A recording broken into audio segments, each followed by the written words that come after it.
Watch out, me.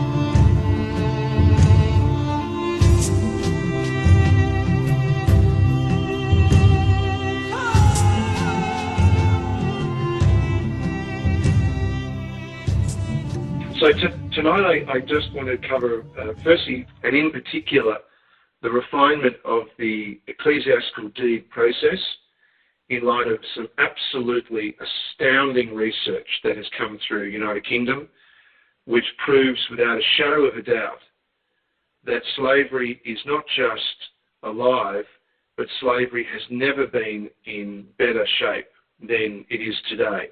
But unlike our idea of slavery of the past, we're now dealing with a well-oiled system that is called lawful slavery. And I'll explain to you how they've got away with it, and how they've basically hidden this in plain sight, and how the majority of the world is conned into believing that slavery was abolished. Unlawful slavery was abolished. Very importantly, unlawful slavery, not lawful slavery. So I want to go through that. I then want to cover an area that I spoke about on the UCADIA call on Thursday, but again is relevant to the updates, and that is the importance of vows and oaths, and the importance of staying in honour as a very powerful form of remedy before the courts and the law of the guild. And I'll explain this in contrast to the continued promotion out there, the sad promotion out there, where people are saying rebel, do not follow through, do not attend. If you do that, then you're giving them fuel, you're giving them support, and of course, this is exactly what the system wants you to do, and I'll explain why. And then I want to talk tonight, which I haven't done before, I want to talk about some of the earth changes, because I know this is a subject that continues to creep forward. It is happening. This year is scheduled for some massive, massive changes, and I want to put a spiritual perspective on it for what I know, given what I've learnt, to kind of put that in perspective, particularly with some of the extraordinary examples of extreme mental illness that we continue to see in the last months of control of the Khazarian parasites, the madness that they continue to show. So with that in mind, I'm just going to give you the address, which thankfully, you read out before, but I'm going to give that address first to start with, so I can go through some of the updates and changes on what's happened in the last few weeks. And that address is one-heaven.org. That's one-heaven.org. I hope anyone who's on the call, or anyone who will be listening to the recording, they can go to that site first, and I'll explain some of the changes that you can see once you click on the icon of All Welcome and get to the home page. When you get to the home page, and we've discussed this before, you'll see a box there in the middle that talks about the Ecclesiastical deed poll. And I'm going to go through that in a moment, because there have been some important changes on that in light of the realisation of lawful slavery. There are two other boxes there as well, and I just want to point them out, and I'll be going through those after I go through the Ecclesiastical deed poll. One is a box that you'll see there that states how to succeed at court, which is a pretty provocative and one might argue a pretty outlandish statement. In actual fact, it is designed to get people to look, but succeeding at court, as we will be discussing, has nothing to do with winning at court.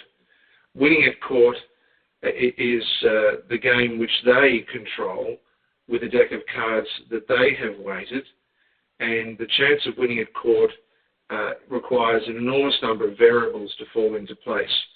But you'll find in a moment that when we talk about succeeding at court, we talk about the importance of retaining honour, knowing what the court is, knowing how the court is structured, knowing what your rights are, and they are the key ingredients of success, not going into it as a game and hoping that a piece of paper is the magic bullet. And the other one there, of course, is great writs of justice, which we might have time to go through, but if we don't, I invite you all to go and have a look at that. So given the time, let me get stuck into the first changes, and I'm going to click on the box Ecclesiastical Deed Poll and go through some of the changes. So the first thing that any of you will see, hopefully, if you're looking at this at the moment, or if you're going to be listening to the call later on, is a big orangey yellow box at the top that says Important Update. Now, the important update with ecclesiastical deeds is this. Given we have discovered, without a shadow of a doubt, that the vital statistics and the registrar of vital statistics, or in countries where they may use the old title of births, deaths and marriages, but the registrar of that particular area is without question what's known as the custos rotalorum, that is the keeper of the rolls. And when we talk about rolls, we refer to the slave rolls, the lawful slave rolls. It's starting to rain here, so if it sounds a bit noisy, it's because there's rain in the background. But given that is the case, the focus that we've discovered in terms of these deed polls isn't simply to collapse the Sesta KB trust. It is to have yourself removed from the slave roll before any trust can be collapsed. Now, this comes also from an understanding of exactly what the word title means. And for this, I'm going to open up a new browser, and I'm going to have a look at a redefinition that has been done in positive law on the definition of title. A crucial understanding on the definition of title. Article 71 of positive law under title. I'm going to read the first definition, Canon 1049. A title is both a valid inscription or entry into the asset register of a trust and a certificate of notice of proof of such entry, and therefore claim of right of ownership. The word title is derived from the Latin word titulus, meaning inscription, label and notice of entry into a tabulae, with the Latin word tabulae literally meaning register. It was most commonly used in the context of a register of slaves. The Latin word for a register is then tabularis. Now this is absolutely vital, because what we're saying is that the entry at birth into their register creates title, and it is this title they are claiming against us. More importantly, just as we have been able to explain that canon law, the canon law of the Roman cult, until contested, stood firm, based on the same principle that we will talk about in a moment, that if one does not assert their rights, they have none.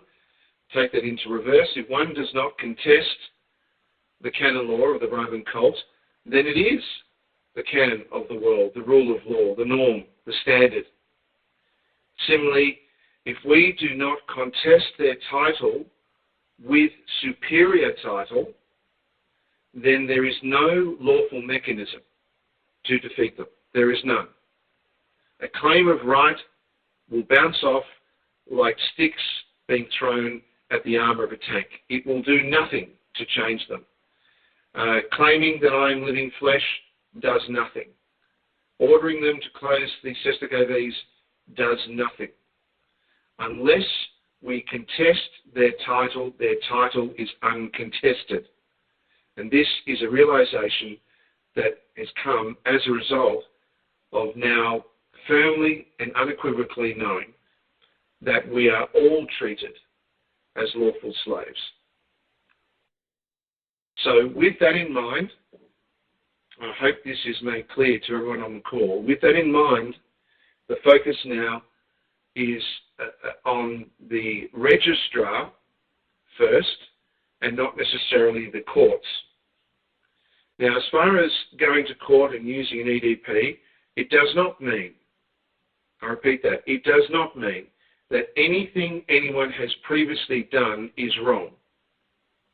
Nor does it mean that anything anyone has previously done is in error. It simply means that as the veil has now lifted, we are acquiring knowledge at a rate that is daily and weekly, and we are using that knowledge to make it absolutely certain that as you follow what is your divine right, they cannot withstand, they cannot prevail.